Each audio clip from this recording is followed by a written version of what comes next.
د وسلوالو مخالفینو له لوري پر کابل پوهنتون نننی بريد کې له 100 زیات کسان شهیدان او شاوخوا 50 نور ټپیان شوي دي.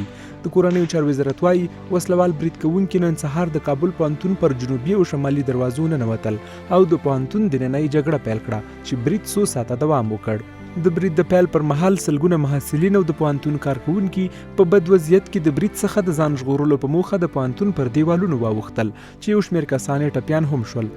د ولسمشر لومړي مرستیال امرالله صالح ویلي چې دغه برید وسلوالو طالبانو ترسره کړی دی او له دغې کړنې څخه د یادې ډلې موخې څرګندېدای شي. ولسمشر ماړی هم په کابل پوهنتون نننی وسلوال برید غندلی. د ولسمشر ویان صدیق صدیقی ویلي چې طالبان په هلمند کې له ماتې وروسته علمي او اکاډمیک ځایونه په نښه کوي. حمله تروریستی امروز را بالای پوهنتون کابل با شدیدترین الفاظ محکوم میکنه.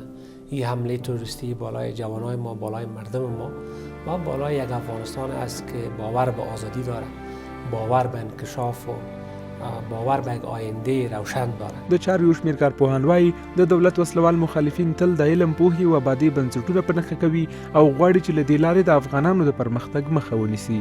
دوی وایي د وسلوالو له لوري دا ډول بریدونه به د افغان ملت په زړه کې د دوی خلاف کرکه نور هم زیاته کړي. ترهګر همیشه د علم، معرفت، دانش، پوهې دښمنان په هر ځای کې د دوی ترهګري عملیات اجرا کوي. خواهی نخواهی روشنفکران، روحاندی، محصلین او د علم او معرفت پتنګان او چراغان دا خاموش کوي. نو د پوهنتون د نن د کابل پوهنتون باندې حمله هم یو له هغه د دوی له ډېرو هغه عمده هیلو او ارزوګانو نه ده چې دوی باید د معرفت چراغ او شمع دا باید رڼا او نن یې هلته هغسې خاینانه عمل ترسره کړي.